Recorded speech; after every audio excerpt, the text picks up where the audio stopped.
Report. Everything's status quo, sir. Very well. If anyone needs me, I'll be in my ready room.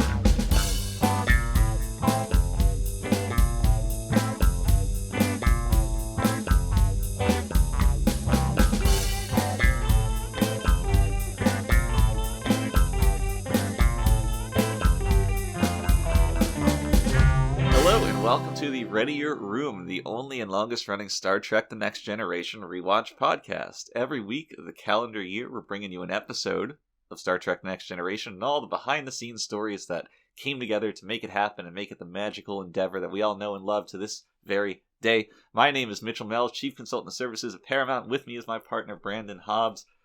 Brandon, how are we doing today?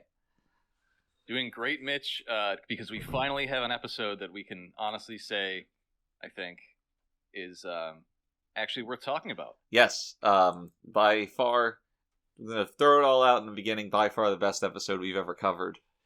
And it's not even particularly close. And it's rare, too, because, you know, usually we spend about an hour of each episode talking about things that aren't Star Trek. Right. Which, I'm sure we'll still do, but the point is we could easily just start talking about the show right now and have a full episode on it. Yeah, and here's the thing. When I was watching this episode, I was actually moved by the fact that I was watching good television. And I was just so excited in the moment, and I'm excited now. With all what moved? Well, you know, this is a family-friendly podcast. Who did it? Was it OG? Well, you know, we like OG. We all like OG. OG is very important, yeah. Yeah. We'll get to OG later, but I'm going to keep that my lips sealed here. Keep a lid on that. Mm-hmm. You should try keeping other things sealed. Such as? You know, once in a while. Do you mean like tombs of old mummies, lest their curse be unleashed to the world? Yeah, I mean, that is pretty important. Better to keep that Pandora's sealed. Box. Yeah, that's a good one. Yeah. Both literal and figurative Pandora's boxes. Yes, yeah. Anything else you want to keep sealed? The Mary Kate and Ashley Olsen movie, Our Lips Are Sealed. Keep their lips sealed. I would love to keep their lips sealed. Right, because if their lips aren't sealed, they will sink ships. Right, because they're extremely loose. Yes. What else do we want sealed? Envelopes containing the monthly bills. Keep those sealed. Those are good. Any blubbery animals that live in the Arctic, keep those sealed. Yep. I think we covered it. Unless you got one more.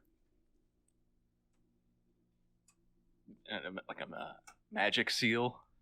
Oh, like binding a curse to something? Yeah. That's fair. Now, if you were Japanese, you could keep any sticker sealed. Ah. What a great podcast we have. I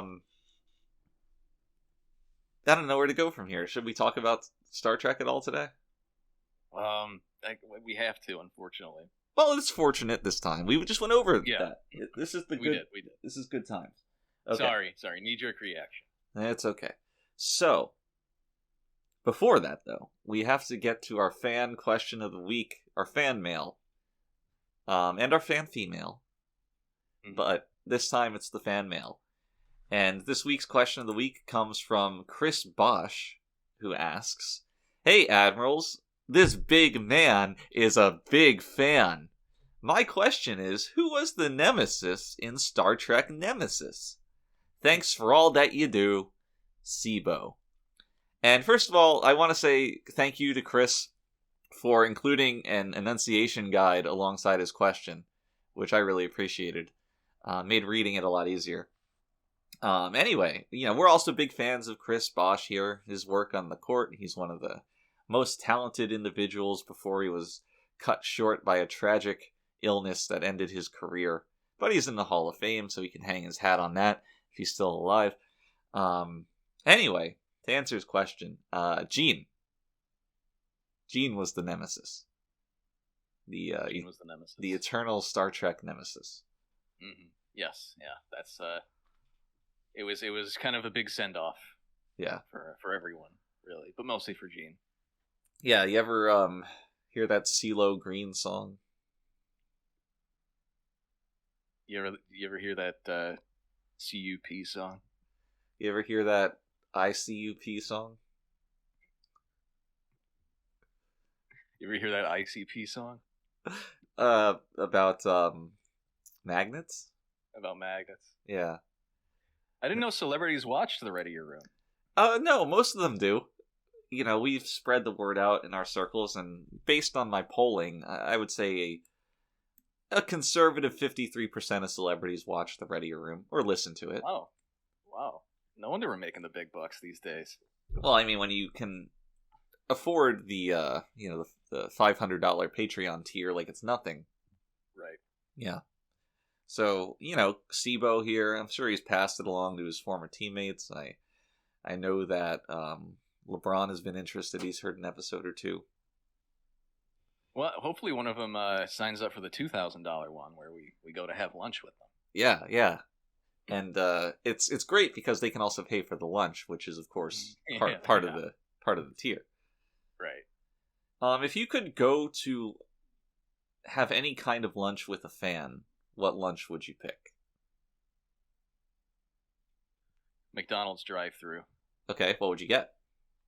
I don't know.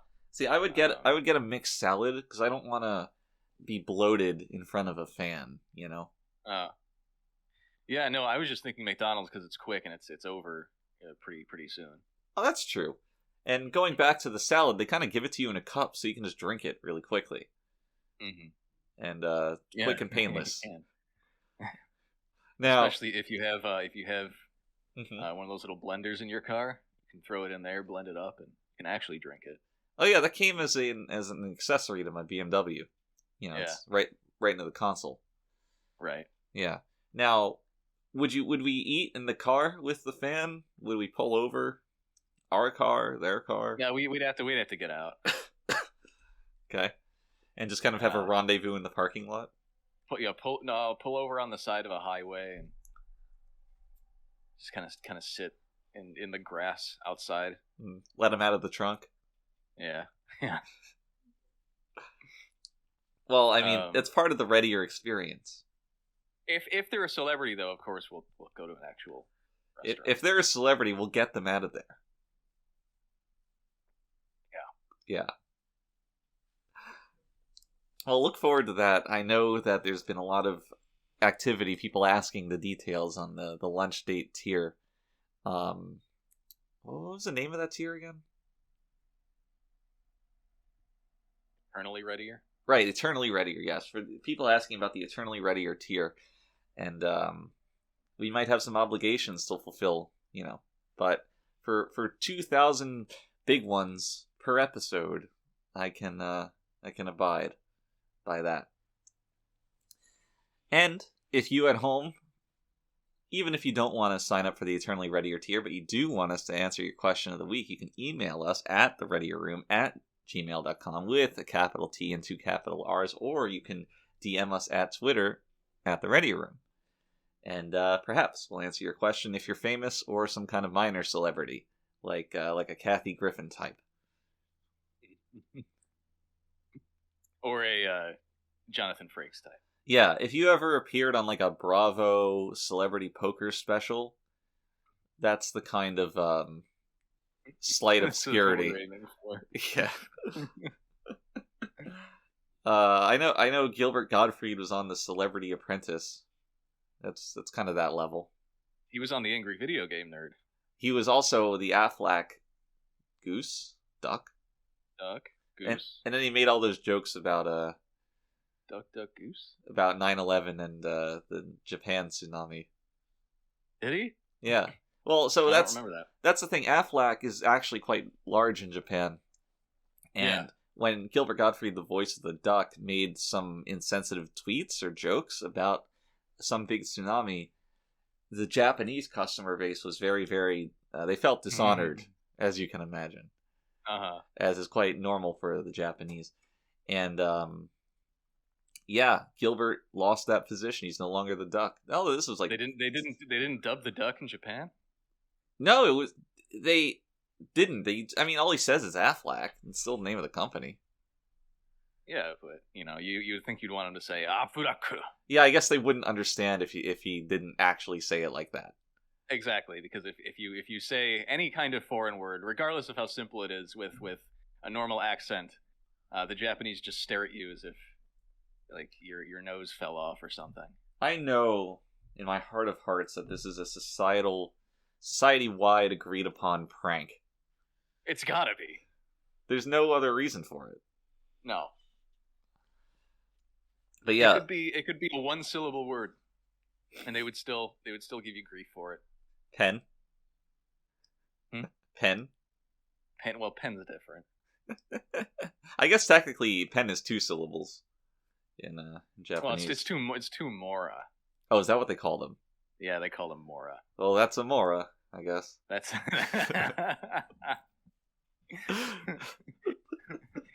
Sometimes the second a word escapes my mouth, I know exactly where this is all going. Yeah, you know me too well. Too well, I would say. It has been, 40 years? Yeah, and, familiarity breeds contempt, they say. Mm-hmm. And God, we know that's plenty true. of that. Yes. Anyway, I have a question for you. Okay. Who watches The Watchers? Who indeed watches The Watchers? This week it was us. We watched The Watchers. Well, I guess, and maybe the title's supposed to be meta like that, but we never do figure out who watches The Watchers. Unless we are the Watchers who watch The Watchers. Right, The Watchers are watched by us, The Watchers. Right, but in universe, there's no one watching The Watchers here. Now, it could be another layer higher of meta, where who watches The Watchers of the next generation? Like, who's watching us? The FBI.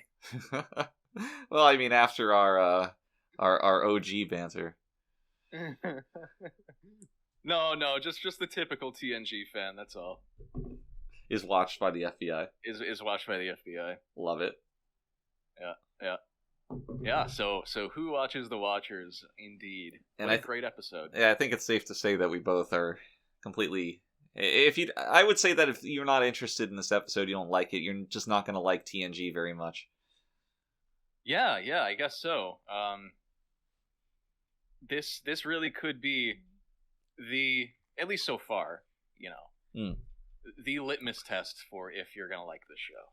Yeah, which show is someone this episode and be like, well, if you like it, then you'll like the show. Which is a shame that it came in season 3. After 2 years. Right. Well, a lot of previous episodes have little bits and pieces of what makes this episode good, but you never really quite get there. And this, like every episode, it has its faults, but they're so minimal, I think, that it really just comes out to be just good, solid television. The only fault that I really identified was the acting, some of the acting. Yeah, but I mean, it is Trek too, so I'm like, it doesn't bother me too much. Yeah, it's all from the guest actors, the non-regulars, so it's not even endemic of the show.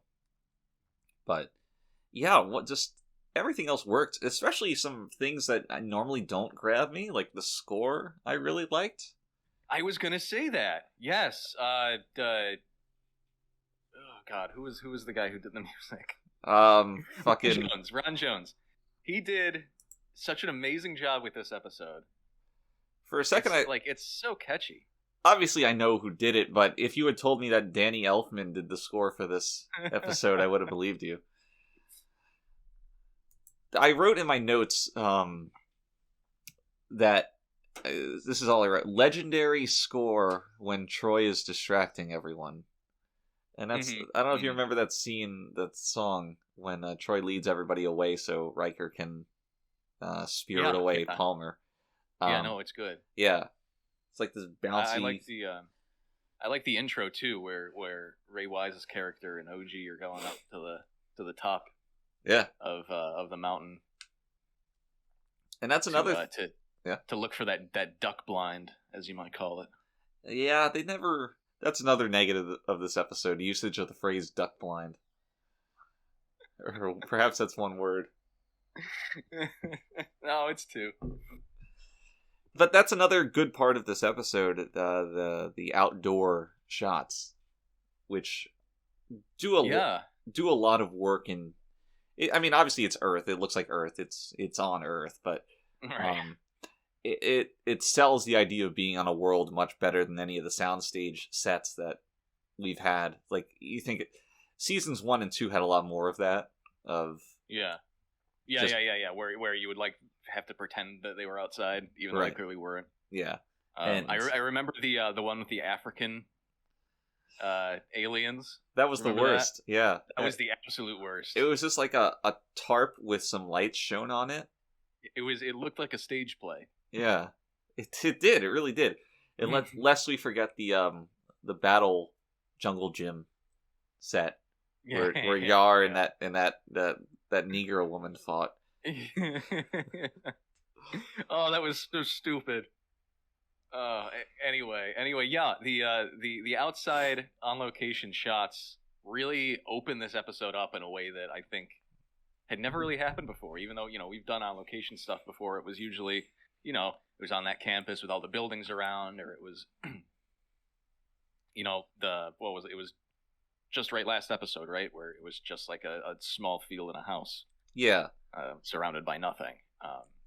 Which this time we go ahead. I was gonna say last episode wasn't bad. I think that was an improvement from that campus, and in fact, going back to that campus in a few seasons, even that is used better than it was initially. So I think there's a few things going into it. It's the quality of locations, but also how they're being used and shot is improving, and I think this is the best of all of that so far. Yeah. So this time we filmed at Vasquez Rocks, right? Yeah. Which was a popular location for the original series. Believe it or not. I don't believe it. It never looked as good as this. That's for sure. Is that where Kirk fought that lizard dinosaur? I think it was. Yeah, I think so. We'll classic. have to look that up to confirm it. Classic scene. But I'm pretty sure that's the only scene you know from the original series. Yeah, and I love it. This time, I think if I remember right, it never got below. We were out there for 2 days. It never got below 100 degrees. And Rob, who was directing this episode, he had this thing in his mind that if any of the actors or the crew used deodorant or perfume, they wouldn't really get into the right mindset, right? Because the Mintalkans wouldn't have that. They wouldn't, right? So if you're disguising yourself as a Mintalkan, you're gonna want to smell a little bit. But man, imagine the smell. Imagine it. The one good thing about all of this is that Brent and I and a couple of the other usual crowd, like Ensign Youngblood, and Chip, the first assistant director there, we would take turns just slowly walking past Marina and just deeply inhaling her musk. It almost got you high, you know. We've all been there. Yeah. And so we made a few passes each, and she eventually found out what we were doing, and then after that, we didn't need to hide it anymore, which was, also nice. But it was a grueling process, this whole on location shooting. Yeah, and people don't know a lot about this. People who don't work in the industry, like us, right. Industry insiders. Where if you're shooting outside, that means, arriving very early and in a mad rush to make use of every minute of daylight that you have. Mm-hmm. And it's stressful, it's hard, it's hot, you're exposed to the elements, you're kind of in the last shot, we got a little bit of this for the winds coming in, and it's not ideal. And and that's the thing, it's never ideal, ever. Right. And I think we've all watched like an indie film here and there where they'll have a scene on location and the sun's just slowly setting as they cut between, frames or whatever. And it's so obvious. The change of shadows, the change of the sun's position just can ruin entire shots, entire scenes. Yeah. And obviously big budget productions have the funding to come back another day. But like you said, these indie ones, anything that's not big budget, they're just kind of at the mercy of it all. Yeah, for sure. And to a degree, we kind of were as well. But it all paid off. It looks nice. It does. I'm happy we put in that effort to do it. Yeah. How do you feel about the so? I want to talk about just the Mantalkans in general for a little bit here. They are proto-Vulcans. Yes. Which is kind of ridiculous. I think we're starting to see some kind of race essentialism thing here going on, because the proto-Vulcans are genetically logical and rational, while the regular Vulcans are also genetically logical and rational. Despite having split off from a common ancestor, they both exhibit the same temperaments. Well, first of all, how did they split off from a common ancestor on different planets entirely? Was that a spacefaring ancestor that had amnesia? But in reality, this is just not worth thinking about, because the Mintalkans in this design were like a last minute kind of thing. Originally, the Mintalkans were conceived as this kind of race of owl people. They looked like owls, anthropomorphic, of course, yeah. But we did some demos of the makeup and the prosthetics that were needed, and getting all of those actors in that, getting all that equipment out on location, it was just too expensive, too much time, and ultimately we decided to go with the Vulcan-ish makeup that we already had well perfected. We had to change the original title of the episode, which originally was Who Watches the Watchers? Right. And it was an easy fix, I think. It was easier to fix the title than to come up with a plan B for the makeup. Sure. Well, I mean, that sort of makes the title make a little more sense now that we know the context here. We were just complaining about how it doesn't really... Oh, yeah, I should have mentioned that. Right. Well, that makes a lot of sense. Huh. I can imagine it would have been terrible getting everyone into costume when it was that hot out, too, so I think we made the right decision. Yeah. Now, from some perspectives, if you were trying to maximize Marina's musk, then you might have appreciated the owl costume. Right. That is true. Well, it was good as it was. It was. And I think that the Mantalkans do a good job of looking like Vulcans, but also like primitive in the facial features they were given. Yeah, they kind of have like that brow going on. Yeah. Although, in some respects, that's making them out to be more primitive than they should be. Because they're not cave dwellers. They have technology. They don't even have superstition anymore. Well, that's the plot of the episode, but they're an evolved people. So you don't want to make them look exactly like Vulcans, because that's kind of strange. But the desire to make them more primitive in that way is it's a bit logically silly, It's maybe.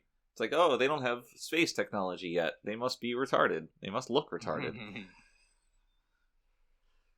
I guess if we're talking about evolutionary biology as we know it here on Earth in the real world, and I guess it is a little silly. Yeah. But you're right. Just turn your brain off, bro. The need to distinguish them from normal Vulcans visually is real. I can't argue with that. They could have given them like a different nose or something, like they usually do with aliens. Just put some ridges on the nose. They're Vulcans, but they have ridges. Now what I want to know is, why do all Vulcans have the same haircut? No matter if they're on the Vulcan planet, which I don't know the name of, if they're Mintalkans. Planet Vulcan. Oh, is that the name of it? Jesus. Or if they're the Romulans, which are like the Nega Vulcans. Why do they all have the same haircut? Maybe it's like a North Korea type situation where there's like a haircut mandate. It's not genetic. It's like that's the only way the hair grows. It's the only way the hair grows in. Well, they could literally just say that and people would be like, yeah, I guess. I mean, who cares, right? Right. It is Star Trek. Who gives a shit? But the bowl cut is funny. I mean, the bowl cut's just a funny haircut in general. the bowl cut for a bowlkin. Unless Ooh. unless you're a South Korean K-pop boy, then it's just sexy. We do love our South Korean K-pop boys. I learned this the other day. We love K-pop. Get this. So I've been tagging all of our work, whether it's the YouTube videos, our tweets, the audio podcast uploaded with behind the scenes, BTS. Mm-hmm. Right. And as it turns out, that's actually the name of some kind of Korean pop band. BTS? Yeah. Not behind BTS. the scenes, but BTS, yeah. Just BTS. So what does it stand for? I don't know. I haven't really looked into it, but I do know that this has been very confusing for people on Twitter. Huh. But, It kind of feels like they're stealing our thunder.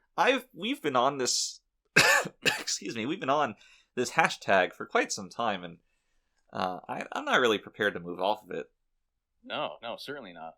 Also known as the Bangtan Boys, BTS. Bangtan Boys. So where's the S come in? Bangtan Soys? Bangtan Boys. I I guess don't know. BTB had some conflicts with Bungie. So they couldn't use it. I don't know what the... Whatever. Anyway. Yeah. We're not going to budge on this. Hell no. No. Now, we said this before, but I want to go into it now. I think the acting in this episode is largely terrible from almost everyone that's not on the main cast. Yeah. Wait, can I just say one point before we move too far away from it? Sure. It's at the very beginning of the episode. Sure. Whenever Troy wears, the outfit she was wearing on the bridge at the beginning of the episode, Mm-hmm. you can always just kind of see like exactly where her womb begins. Her womb begins. Her womb begins. Yeah, you can always kind of just like see like it's just the shape of. All right, hold on. Let me Google this. Where does Marina Sirtis's womb begin?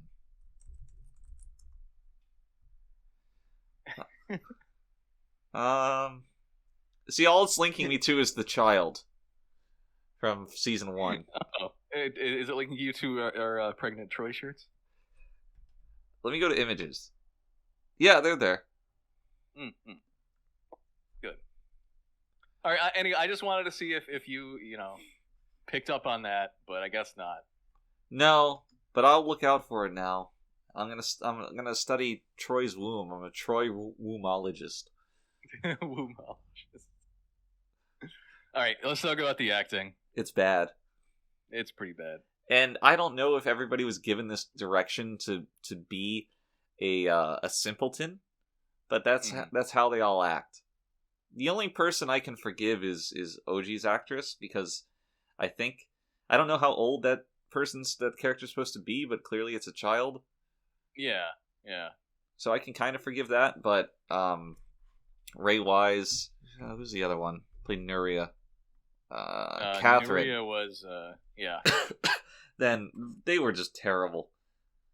I didn't think Catherine was that bad. She wasn't great. I loved the scenes of her with Picard on the Enterprise, but she couldn't really carry herself in them. No, definitely not. Yeah, that is one thing that you can say about pretty much the entire guest cast here, is that they cannot carry a scene. For sure. I mean, Ray Wise is Ray Wise, and I'm biased towards Ray Wise because, of all the things he's been in that I've seen him in. So I don't know if I can speak truly to what I think of his performance here. It's not exceptional. I think it's a little hammy, but maybe that's what he was going for. I'm not sure. The guys who worked in the duck blind, though, the scientists. Yeah. Baron, James Green, who played Baron. Okay. Did you have any opinion on him? Was he the main one? The guy who was in the meeting with Yeah, he was like imploring Picard to beam up Palmer because it was like stupid anyway not to beam him up. Yeah, I mean, he was fine. I didn't really have a problem with him. I didn't think he was great, but he was better than everyone else. Although he had less to work with, so it's not really even fair to compare the two.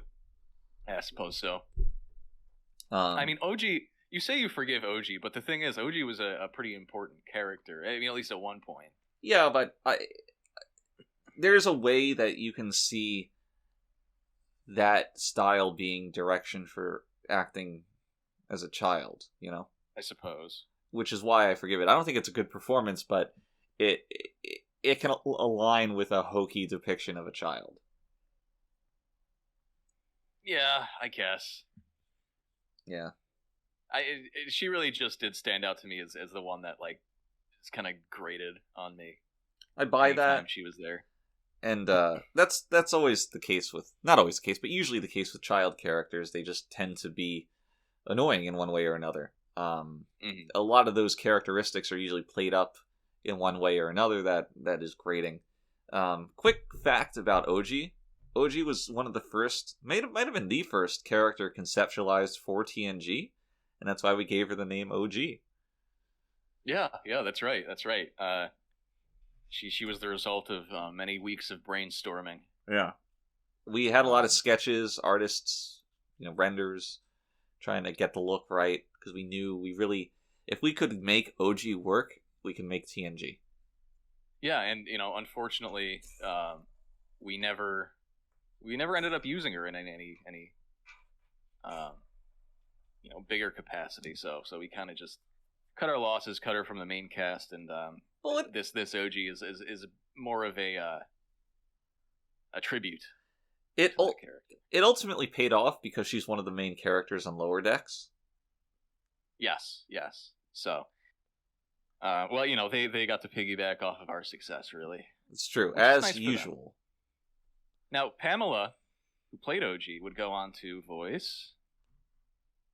Are you quizzing me? Is this a quiz? Yeah, I'm quizzing you. Is this in Star Trek?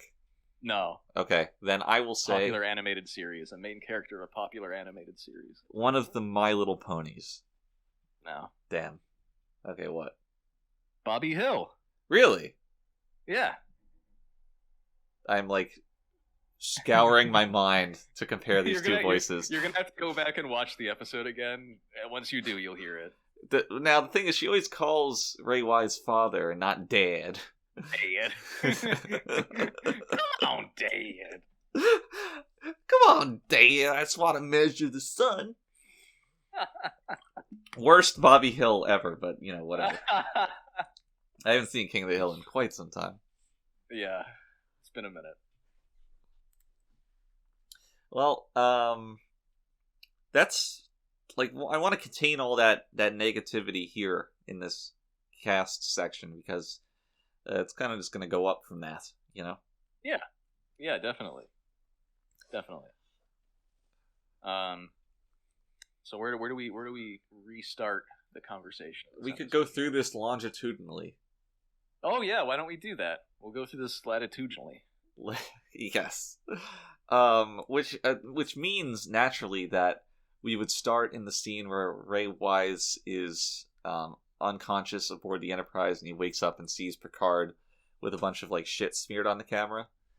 And I can confirm that that's what that was. Even more interesting little tidbit for the audience is Baron starts yelling, "Palmer, where is Palmer?" as the camera cuts to Ray Wise. Yeah, I was always thinking when I rewatched this that some viewers might be confused that the name Palmer was dropped several times in an episode that features Ray Wise of Twin Peaks fame. Just to confirm, it is a foreshadowing of his much better performance and role that would come to TV in the next year. We like Twin Peaks here. We're big fans. It's definitely a better show than Star Trek. Yeah, it's what is it? Hey, Roxanne, get me that coffee. Boy, I sure love coffee. Oh, look, there's the tall man. Is that a heckin' cherry pie? Oh, he's pale and he's speaking backwards. Look at the little funny midge. He's a little midge. What if we decorated this room with the one curtain that we have? Hey, it ended up working really well, though. I like Twin Peaks. I'm a big fan of the most recent season though, where it's like the special effects are just so bad. Mm. Like there's the scene where Laura Palmer? What was her mom's name? Mrs. Palmer. Whatever. She's sitting there, and just like a hole just appears in her face. It's like one frame, and like a hole appears in her face or whatever. And it like her face like crumples up like a piece of paper from like Angela Anaconda or something. And it's just fucking hilarious. And needless to say, there were plenty of people watching it that were very offended by how bad the special effects were, which was even more funny.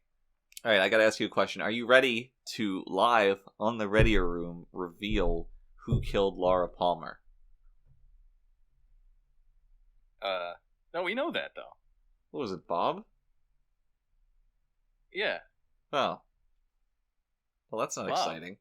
He's just some guy. He's just some dude. Some Indian guy.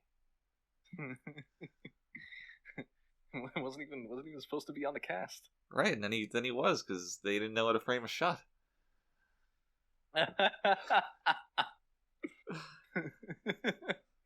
Oh, mistakes into miracles, truly. Yeah. So, well, hold on. Let's not move beyond this. What do you think has a worse season 2, The Next Generation or Twin Peaks? That's really tough. Because when you're speaking relatively, season 2 for Twin Peaks is a bigger drop. Mm. Whereas for all the TNG, filler shit. it's vaguely an improvement. Yeah. But objectively speaking, in a vacuum. I can't think.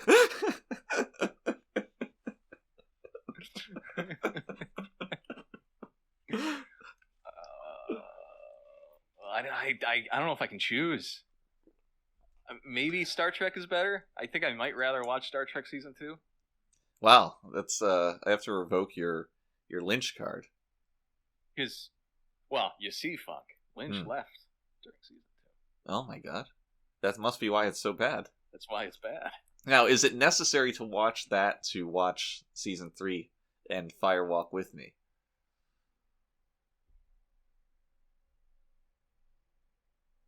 A good question. Yeah, it is because season 3 comes off the heels of the ending of season 2. Like, you need to know what happened at the end of season 2 to understand what's going on in season 3. So then this implies that David Lynch went back and watched season 2 because he's familiar with it. Yeah, I don't know how much involvement Lynch had with. He might have come back at some point to do like the last few episodes. I prefer my take on events where Lynch is just sitting at home in his chair and he puts Twin Peaks season 2 on. And he just has his head in his hands. It's like, oh my god! I don't think David Lynch watches TV or films or anything. I think he spends all of his time in his garage nailing metal or wood blocks to each other, and he like sleeps in a tube. You ever see that comic he made about that dog?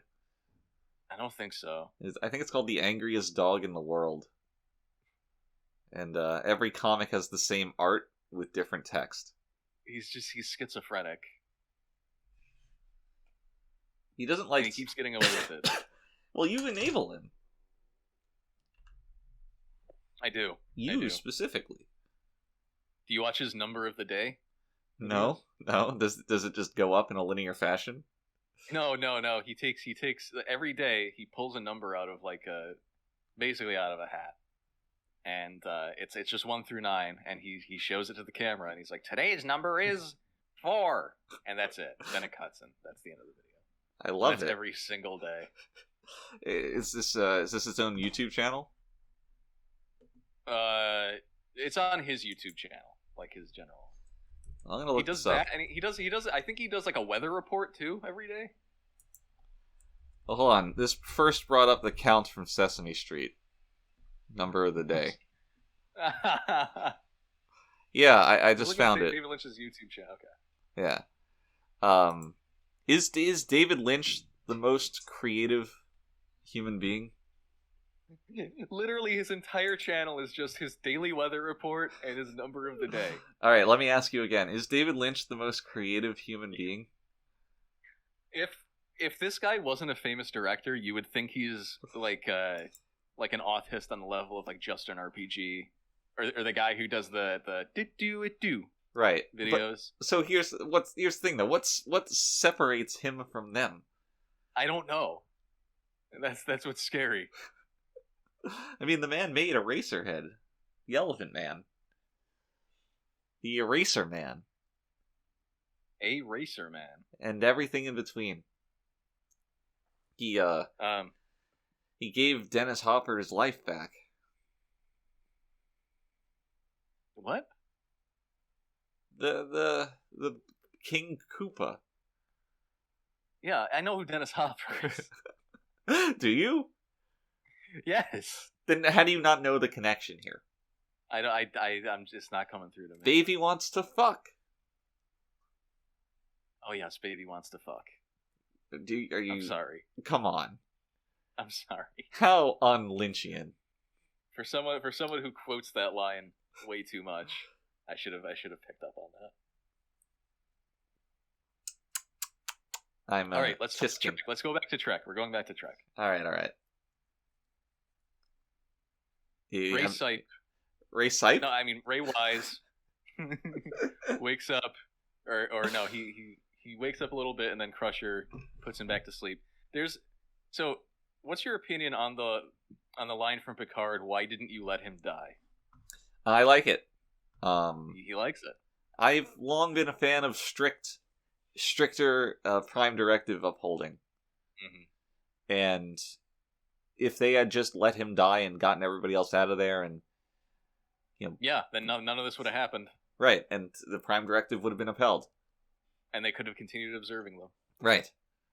So really, this was all just Crusher being a woman as usual. I think that's most of the Prime Directive problems. Yeah, I think it is too. We can't just let him die. That's literally what the Prime Directive is for. Just letting them die. It's not. Things happen. No, let them be happy and don't interfere. It's just don't do anything. Then we have a little line about erasing short-term memory, which they kind of retcon here, because Crusher's like, "Oh, I don't know if this will work exactly." Even though we did it perfectly before. Yeah. Yeah. In Talkins, well, their brow is too thick.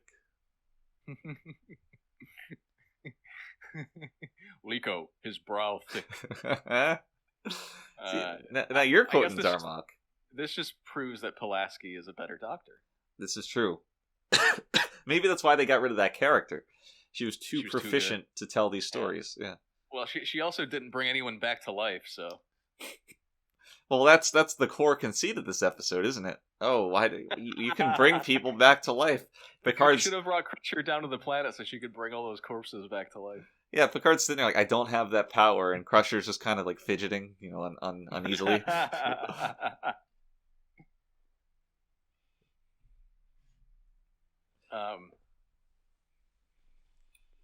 So they send him back to the planet, and it turns out that he remembered everything. He remembers. Mm-hmm. The Picard, and that is a funny. Well, okay. Funny little line, the Picard. How about this? Picard says when he's in the infirmary and Ray Sipe is watching him, he says Picard out, and Liko instantly knows that means that he's referring to himself and that he's ending a transmission. Yeah. I hate that you maybe noticed that just now. That's awful. Thanks. It might be the most minor of minor grievances, but it is silly. It is a little silly, but worth noting because it doesn't make any sense. Yes. Yeah. But I do love the Picard. It's very quaint. Yeah, that one's got some mileage to it. Yeah. So they. Riker says, "I have a suggestion," and it's just the worst suggestion. It's an awful suggestion. I think he just likes putting on fancy hats. He likes dressing up.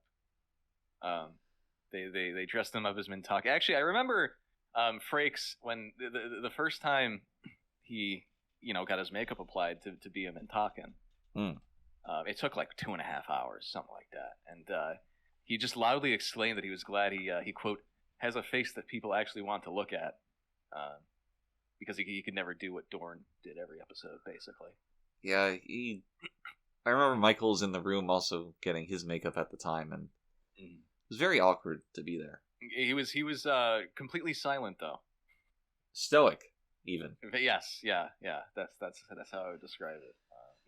He took it well. Yeah, a true black stoic in the face of adversity. Yes, yeah, that's right. Frakes would go on to have at least one episode per season of him putting on alien makeup and sneaking around alien planets. He would also go on to have a gig on Beyond Fact or Fiction. Mm-hmm.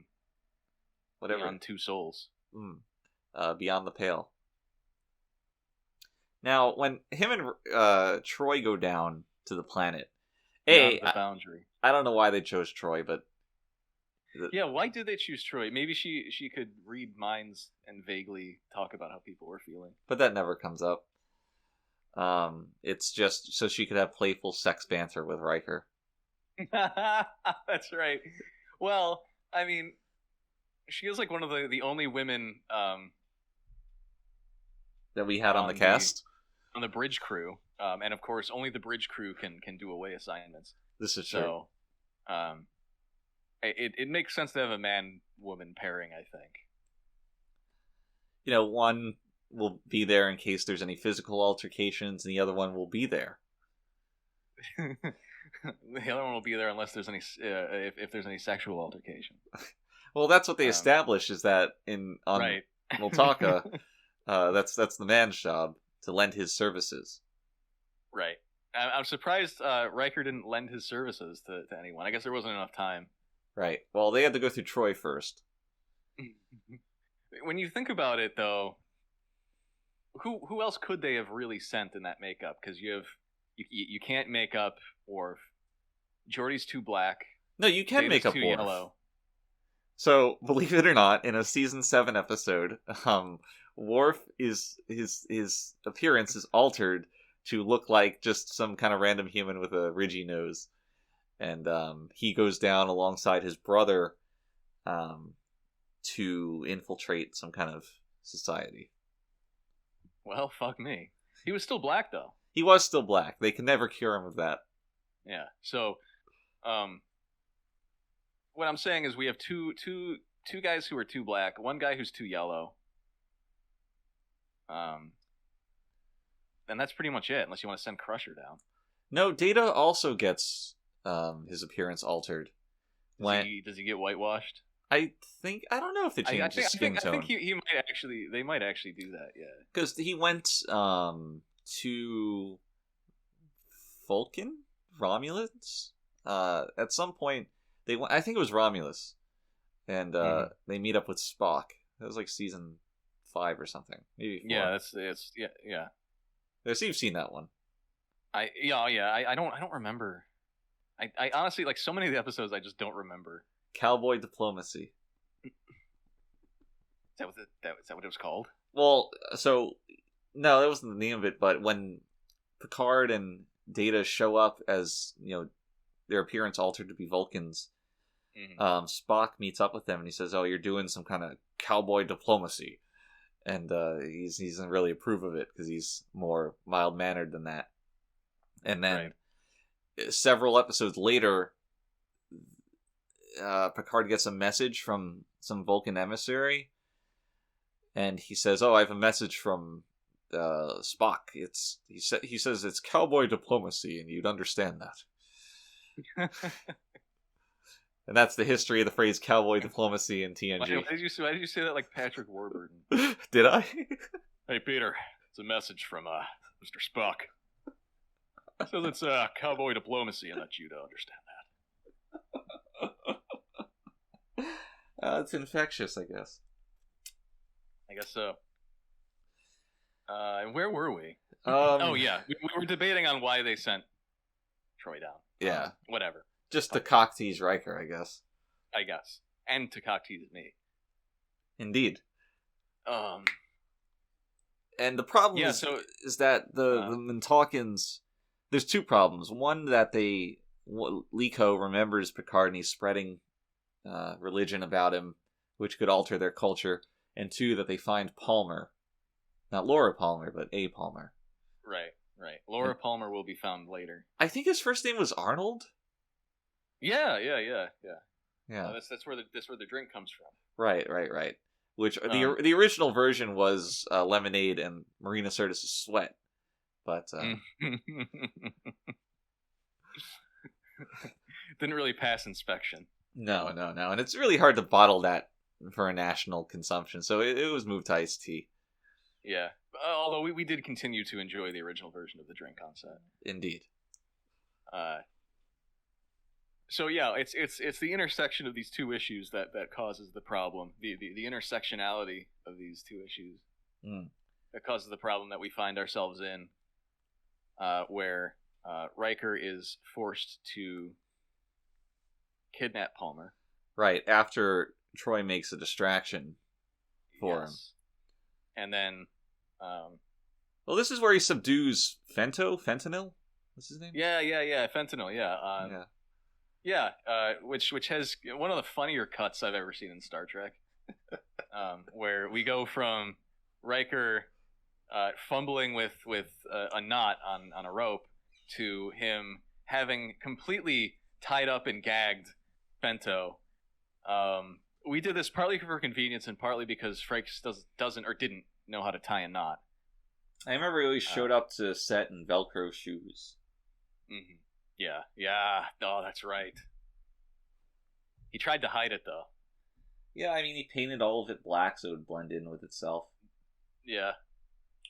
I think this scene is really funny, though, because just imagining how Fento would have had to sit there completely still, silent, as Riker allowed him to, or as he allowed Riker to tie ropes around his entire body and choke him and never call for help. Right. Which is, I can get that he's an older guy and Riker could overpower him, but for him to not even attempt to call for help when Trek is no stranger to like a very obvious stage punch across the bow, knocking someone out instantly. Well, why not? Right. Why not just knock the man out? Yeah, definitely. He could like backhand him. Yeah. So you say, Fento, if you tell anybody, I'll fucking kill you. Sorry, friend. I'm gonna have to kill you. The stranger must be set free. I feel like they could have done this in so many better ways. Not the scene, but like the characters, as they are written. Yeah, I feel this. It feels a little sloppy, but whatever. I mean, desperate times, huh? Yeah, it moves the story along, and it's fine. The scene has a nice score, which is enjoyable, as we said. So yeah, it's not so bad. Yeah, so yeah, Riker picks up Palmer and he has to like run away from him because OG notices him. Right. And she sends Holly, some Bowman. Yeah, some Bowman. And this scene was stressful for me. Oh yeah. Because he could have beamed up at so many points before the point at which he did beam up. Yes. He didn't even know that OG was looking at him, and if the idea is we don't want people to see us beam away, we didn't know that he was being seen. It's like, whatever. In fact, he didn't even need to walk outside. No, just go up the stairs behind Fento, and that's it. Because that's where that's around where Nuria got beamed up. That's true. Right? Yeah. Yeah. So. Yeah, they didn't really give a shit about Nuria. They were like, yeah, let's get her out of there. Yeah. So this all felt a little bit forced, and it really annoyed me that he hid behind like 3 or 4 different rocks and refused to beam up until he found a little cave that he could squeeze into. Well, Frakes loves his cloister. He does. He loves his cloister. He loves his tight spaces. Indeed. He's claustrophilic. Mm-hmm. Okay, he's he's a claustrophiliac. Even. That's right. That's right. One of the lesser known Frakes facts. Is that like a recorded? A recorded philia, paraphilia, Yeah. claustrophilia. I don't know. Yeah. It is. It is. Abnormal desire to be closed in, to shut all windows and doors. Hmm. Well, all my doors and windows are shut right now. Am I a claustrophiliac? You might be. Depends if I'm jerking Better be off, I careful. suppose.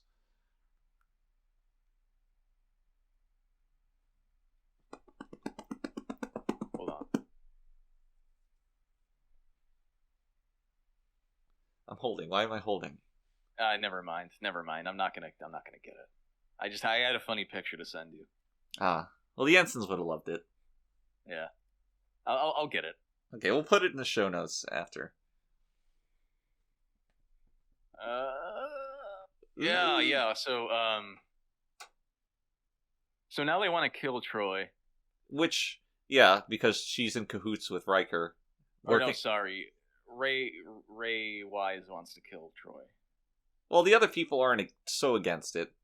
Yeah, Nuri is the only one that's like, oh, you can't do that. Well, she admits that if things go from bad to worse, they might have to. Right. Troy's life is in danger. And Picard really plays this... He really pushes it to the limits. So here's the thing. Yeah? When Palmer's life is at risk, he said he should prepare to die.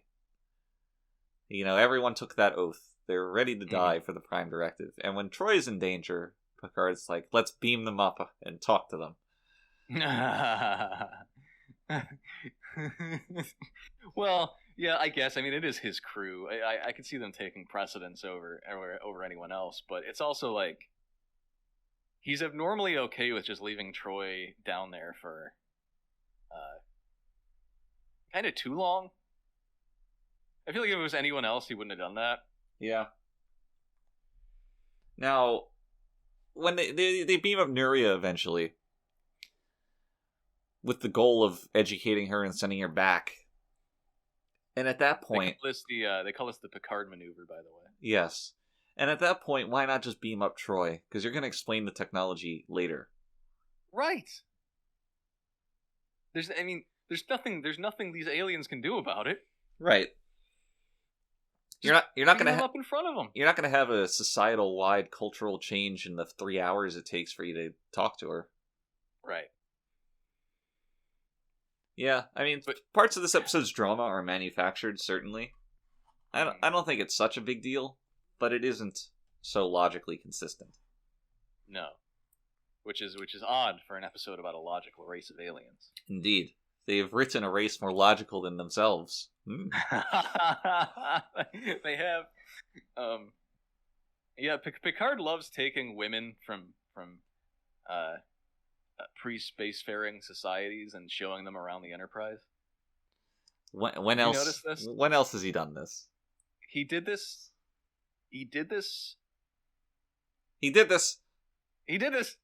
When did he do it? No, he did it like, I don't know if it was season 1 or season 2, but he did it with a girl from... I am not gonna fucking remember this. He did it with a girl? He did it with a girl?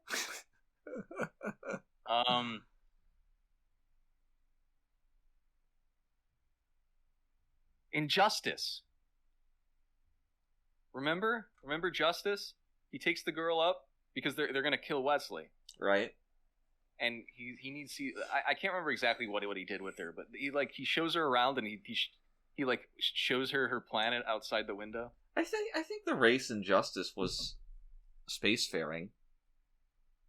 If they weren't, the Enterprise wouldn't have beamed down the crew. I don't think they were spacefaring. I don't know. Either way, he does it. But and he'll do it again. He does it again in First Contact. The one where Riker's a Klingon or whatever. Or not a Klingon. What the fuck is that alien? Oh, the one where Riker's in the hospital. Yeah, yeah, and then that alien tries to have sex with him. Yes. Okay, he does do Yeah. it there. Yeah, and then he does it again in the movie First Contact. Wow. I guess that is the Picard maneuver. You're right. Yeah. All right, I concede that. Good looking out. Good looks. Good looks. Thank you. Thank you. Thank you. So the scene with Nuria on the Enterprise is pretty good. Mm-hmm, mm-hmm. That conversation between her and Picard is well written, if not well acted, but it's still very engaging. Definitely. Yeah, that was probably one of my favorite parts of the episode. Agreed. And there's a little bit of... The tone isn't quite right when she asks him to revive dead people at the end of their conversation. Picard has this tone of like, "Oh, I failed to get through to you. It's a lost cause," and that's kind of how it's framed. But right. In actuality, they just keep trying and they get there in the end. Right. There was a fish in the tank. And we have, the same old fishmonger to thank for that. Yeah, I thought that was a little weird. A little bit of a weird note to end that scene on, and then they show up in sickbay, and Right. Which, what a nice coincidence that someone's dying in sickbay as we're having this problem. Thank God that person died. Yeah. Really saved the day. Right. Now, I really liked the actual framing of the shot of Picard standing like against the office chair and him and Nuri in front of the window. I don't know why. I don't think it's actually like a well-framed shot, but it looked different than TNG usually does. Maybe it's just another angle of that room you never see, but yeah, I think so. But I liked it. Oh, we should print it out and hang it up on the wall. Yeah, put it on the fridge. Put it on the fridge. Yeah, that's about where it belongs.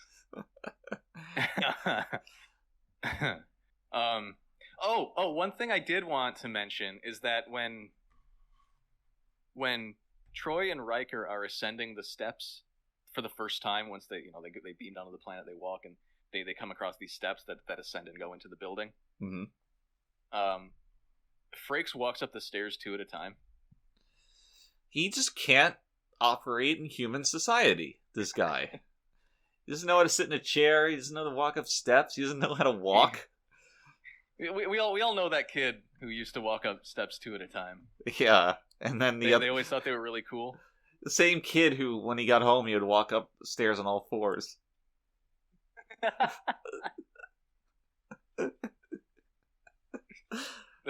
Same kid who would no clip to his next class. Frakes went upstairs on all 4s in his house. Absolutely. He probably still does. He's an animal. He's a tiger. Animal. You're the tiger. You're the Riker. You're the Frakes. You're the Riker. Oh, jeez. So basically all of this episode was kind of for naught because Picard just goes down to the planet anyway. Right. And all that hemming and hawing about the Prime Directive really didn't matter. Mm-hmm. And there's quite the climax at the end here. It's a dramatic night scene. We're no longer outdoors. We're back on the soundstage.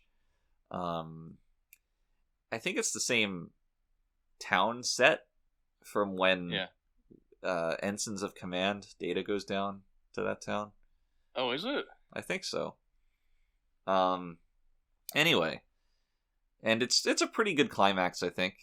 It's what I like about it a lot is that Picard demonstrates that he's perhaps the only person in the Federation ready to die for the Prime Directive, like actually, and not just his lip service. Right.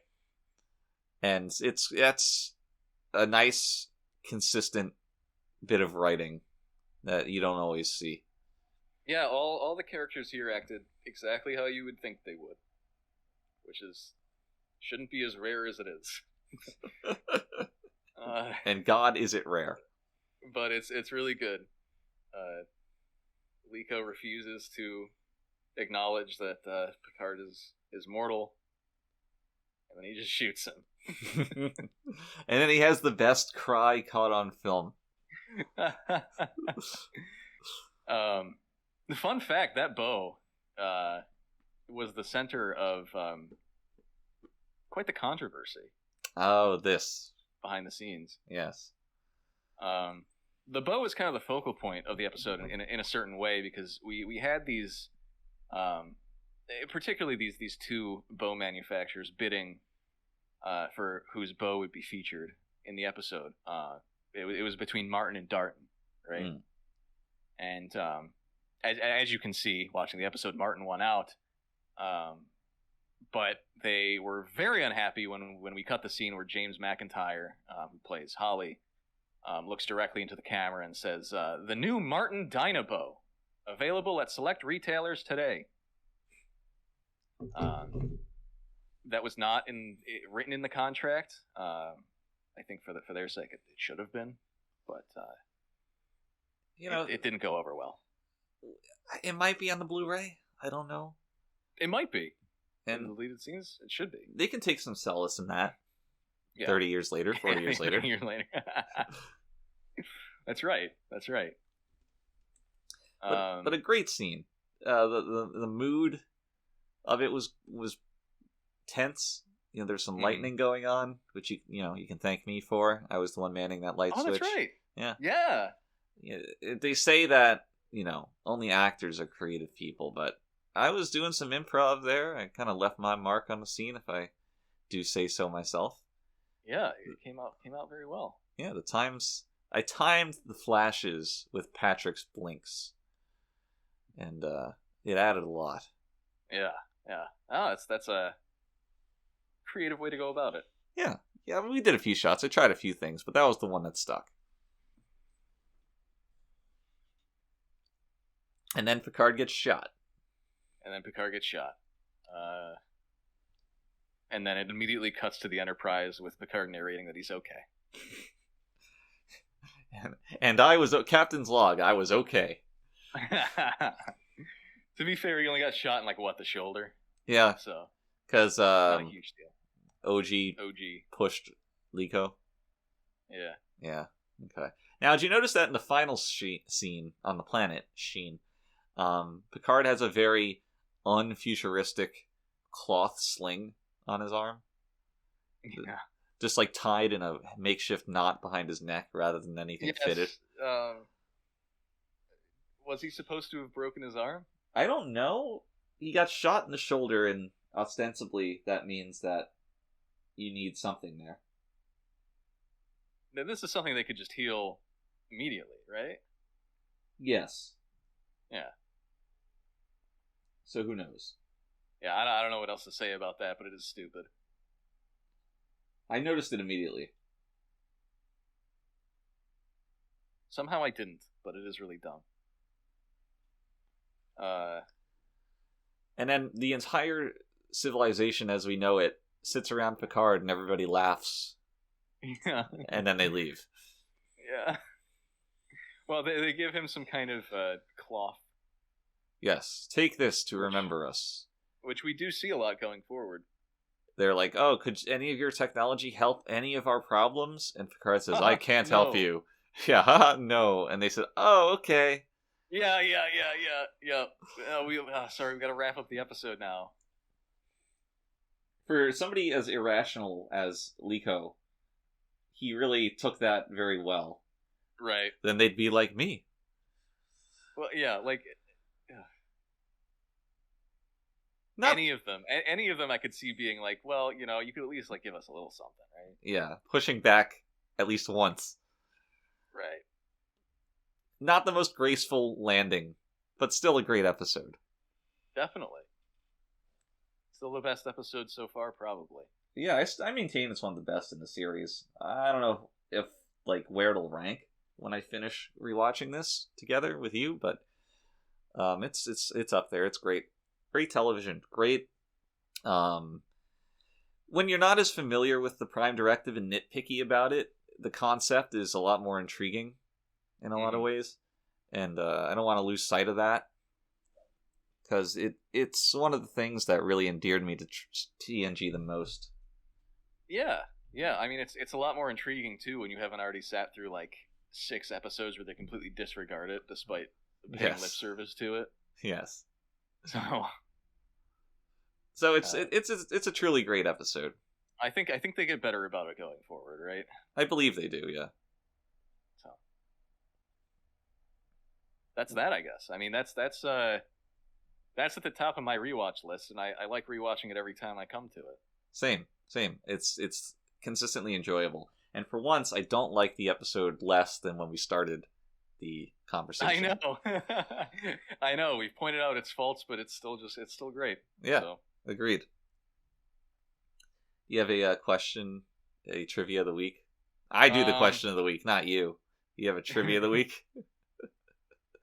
Let me think. I was between a few things, but I guess I'll just ask you. Okay. What's the next Star Trek series? And it could still be this one. Mm-hmm. The next Star Trek series that Ray Wise shows up in. It's not this one.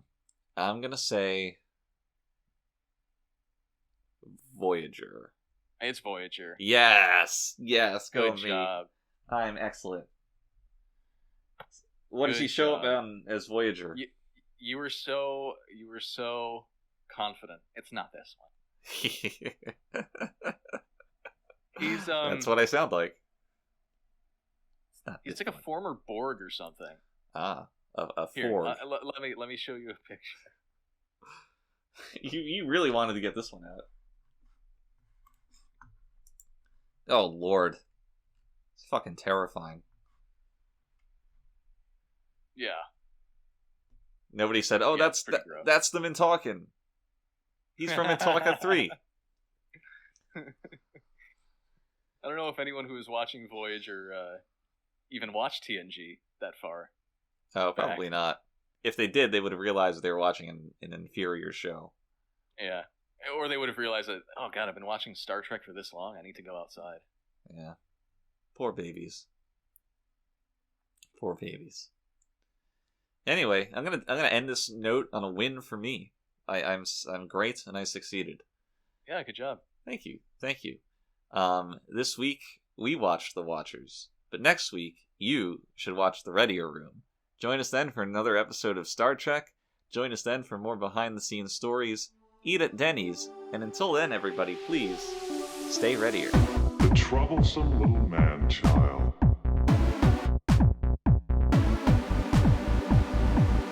I stand before you defrocked, condemned to be a member of this lowest of species. Thank you, Ensign. Engage.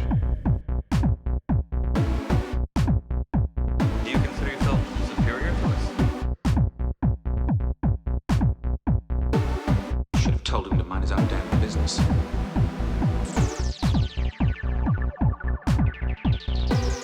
But I stroked the beard thusly. Do I not appear more intellectual? Computer, freeze program.